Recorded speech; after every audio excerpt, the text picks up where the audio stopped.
श्री शिवाय नमस्तुभ्यम फ्रेंड्स। तो कैसे हैं आप सब? आई होप आप लोग अच्छे होंगे, मैं भी अच्छी हूँ। तो इस वीडियो में आपको मैं बताने वाली हूँ कि अभी न्यू अपडेट क्या आया है, एग्ज़ाम कब होगा, दिसंबर में होगा, 2024 में ही होगा या फिर 25 में होगा, और इसका नोटिफिकेशन कब आएगा और नंबर ऑफ वैकेंसी कितनी होगी। तो इस वीडियो में लास्ट तक आप बने रहिएगा। यहाँ पर मैं आपको सिर्फ बताऊँगी नहीं, यहाँ पर मैं ऑफिशियल जो यहाँ पर जो अपडेट आया है उसकी मैं यहाँ पर आपको स्क्रीनशॉट भी लगा करके दिखाऊंगी। तो अभी है मॉर्निंग का टाइम और यहाँ पर मैं बच्चों को कर रही थी रेडी, स्कूल जाएंगे, फिर उसके बाद ही यहाँ पर मेरा घर का काम और जो भी होता है वो मैं स्टार्ट करती हूँ। तो अभी जैसा कि आप लोग को पता है कि पहले ईएसबी ने एग्ज़ाम की जो डेट थी अक्टूबर में की थी, लेकिन अक्टूबर तो जा चुका है, हम नवंबर के लास्ट में हैं और अभी तक कोई खोज खबर नहीं है। तो यहाँ पर अभी एक और अपडेट आया है, ये अभी मंडे को ही आया है, मतलब इसी वीक मंडे को। तो ये आप देख सकते हैं यहाँ पर वित्त विभाग का एक सर्कुलर जारी है, आप इसे मतलब रोक करके यहाँ पर आप इसे पढ़ सकते हैं। तो इसमें मतलब कि ऐसा कहा गया है कि हर साल यहाँ पर 2.5 लाख भर्तियाँ निकाली जाएंगी, जो पहले से मैं आपको यहाँ पर शॉर्ट में बता दे रही हूँ, आप इसे मतलब यहाँ पर पढ़ सकते हैं, या फिर दैनिक भास्कर की ऑफिशियल जो ऐप है उस पर जाकर भी आप यहाँ पर पढ़ सकते हैं। तो इसमें ये कहा गया है कि जो पहले से मतलब हर साल तो कैलेंडर जारी किया जाएगा, ये लिखा हुआ है, और फिर जो पहले से जो पद खाली हैं उनको भरा जाएगा और नए पद भी यहाँ पर जो डाटा है वो अभी एकत्रित किया गया है। जैसा कि इससे पहले जो अपडेट आया था उसमें आपने देखा था कि मिनी आंगनवाड़ी को आंगनवाड़ी में बदला गया, मतलब कि शायद इसी वजह से यहाँ पर थोड़ा और ज़्यादा टाइम लग रहा है यहाँ पर एग्ज़ाम होने का, क्योंकि पहले से जो पद खाली थे वो थे, लेकिन अब न्यू पद भी यहाँ पर बने हैं, तो उसका सब जगह से शायद डाटा वगैरह इकट्ठा किया जा रहा है, फिर उसके बाद यहाँ पर प्रोसेस स्टार्ट होगी कि क्या कैसे होना है। तो यहाँ पर यही सब इसमें ऐसा लिखा हुआ है। तो आई थिंक अभी अब नवंबर है, तो दिसंबर के लास्ट तक हम यहाँ पर उम्मीद करते हैं कि यहाँ पर नोटिफिकेशन आ जाएगा। कुछ लोगों ने जो मैंने देखा है, जैसे जिनके कोचिंग सेंटर्स होते हैं तो वो लोग कॉल करके वहाँ पर अधिकारी लोगों से पूछते रहते हैं, तो उन्हीं से मुझे पता चला है कि कुछ लोगों ने मतलब कोचिंग वालों ने कॉल करके पूछा था, तो उन्होंने ये बोला है कि हाँ वैकेंसी आएगी, क्योंकि उसमें अगर दे दिया है एक बार ईएसबी की साइड में, ऑफिशियल साइट में वहाँ पर दे दिया है कि अक्टूबर में होगा, मतलब ये तो है कि वैकेंसी आएगी ही। हाँ उसमें थोड़ा सा लेट हो सकता है, और बस बात ये है थोड़ी सी कि उन्होंने अपडेट नहीं किया अभी तक, अक्टूबर ही वहाँ पर लिखा हुआ है, उसको थोड़ा सा अपडेट कर देना चाहिए कि क्या कब तक संभावना है। तो ऐसा है कि होगी, तो ये तो ऐसा है, मतलब कि ये तो फिक्स है कि होना ही है। अब कब होना है, तो यहाँ पर दिसंबर में, और ये 2025 में भी जा सकता है इसका एग्ज़ाम। और अब तो मतलब मुझे लगता है कि 100% इसका जो एग्ज़ाम है जनवरी में होगा, जनवरी या फरवरी में, क्योंकि यहाँ पर नवंबर में तो नोटिफिकेशन आया नहीं, कुछ नहीं आया, और अभी मतलब बाकी हैं, पर ऐसी उम्मीद नहीं है। अगर दिसंबर में आ जाता है तो जनवरी में यहाँ पर एग्ज़ाम होगा, और ये तो पक्का है कि नोटिफिकेशन और एग्ज़ाम के बीच में बहुत ही कम दिनों का यहाँ पर गैप दिया जाएगा।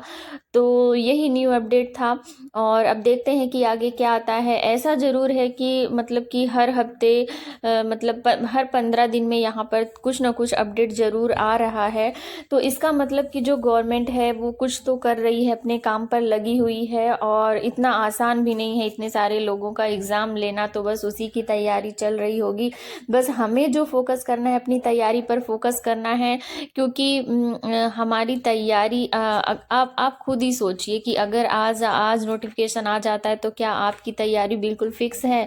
आपने सब कुछ कंप्लीट कर लिया, आपका सिलेबस भी कंप्लीट हो गया, रिवीजन भी हो गया, यहाँ पर आपकी प्रैक्टिस भी चल रही है, सब कुछ सारे क्वेश्चन आपसे बन रहे हैं। मेरा तो भाई अभी नहीं हुआ है, मैं सच बताऊं तो अभी मेरा सिलेबस ही यहाँ पर कंप्लीट नहीं हुआ है, अभी 10-12 क्लासेस बची हैं, और रिवीजन की तो बात ही नहीं है। मतलब रिवीजन वही थोड़ा थोड़ा होता है, और फिर टेस्ट वगैरह तो यहाँ पर कुछ दे रही हूँ, लेकिन हाँ रेगुलर यहाँ पर नहीं दे पा रही हूँ, क्योंकि और सारी चीज़ें सब कुछ देखना पड़ता है।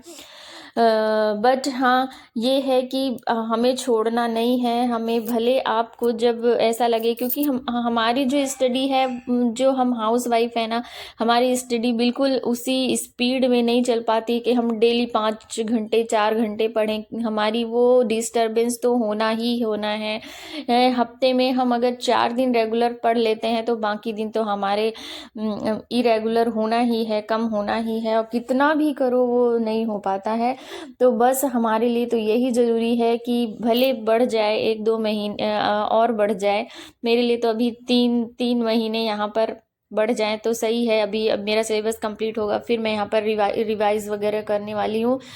तो यही है, अपडेट है। और आई होप आप लोगों को और कहीं से भी मिल गया हो। अगर आप खुद भी चाहते हैं तो जो ईएसबी की साइड में मतलब कि नंबर वगैरह दिया रहता है, आप वहाँ पर कॉल करके पूछ सकते हैं।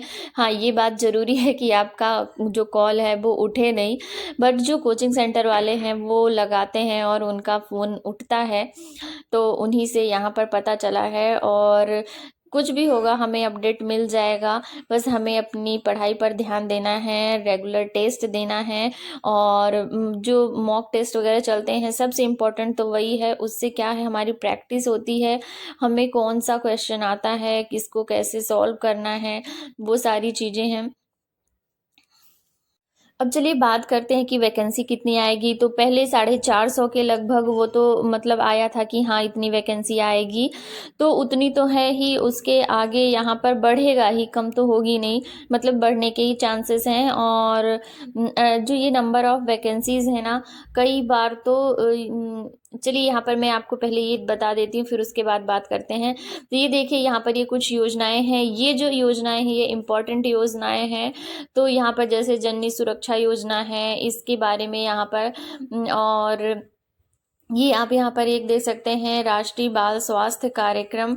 ये मतलब इसमें 4D का उद्देश्य रखा गया है, यहाँ पर आप देख सकते हैं इसमें। और इसकी शुरुआत फरवरी 2013 से हुई थी।